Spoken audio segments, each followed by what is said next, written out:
अस्सलामु अलैकुम नाजरीन, साहिबान न्यूज के साथ मैं हूं नाइला भट्टी। सबसे पहले शामिल करते हैं आज की अहम खबर शामिल करते हैं शहर इकबाल से। डिप्टी ब्यूरो चीफ साहिबान न्यूज सियालकोट मोहम्मद यूनुस चौधरी के मुताबिक जिला भर में जश्न आज़ादी मिली जोश व जज्बे और अकीदत व एहतराम के साथ मनाया गया।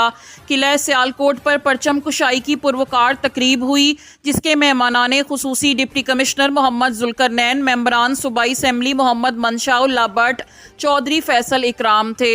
तकरीब से खिताब करते हुए डिप्टी कमिश्नर मोहम्मद जुल्करनैन ने कहा है कि पाकिस्तान अतिया खुदाबंदी है। बर्रे सगीर के मुसलमान जो अंग्रेज साम्राज्य में इंतहाई कसम पुरसी की ज़िंदगी गुजारने पर मजबूर थे, ये आज़ादी का समर है। वतन अजीज़ में हमें ज़िंदगी के हर मैदान में आगे बढ़ने में तमाम मौके दस्तयाब हैं।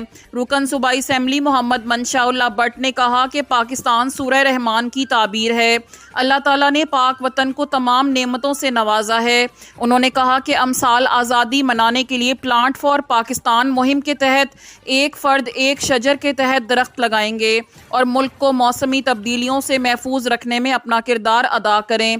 बाद अज़ान डिप्टी कमिश्नर मोहम्मद जुल्करनैन, अरकान सूबाई असम्बली मोहम्मद मंशाउल्लाह भट्ट और चौधरी फैसल इकराम ने सब्ज़ाज़ार में प्लांट फॉर पाकिस्तान मुहिम के तहत पौधे लगाए। मारूफ समाजी रहनुमा अब्दुल शकूर मिर्ज़ा भी मौजूद थे। इस मौके पर बच्चे से भी पौधे लगवाए गए ताकि कौम के नौनिहालों को भी दरख्तों की अहमियत से आगही हो। अब तक के लिए इतना ही। मज़ीद खबरों और अपडेट से बाखबर रहने के लिए देखते रहें साहिबान न्यूज।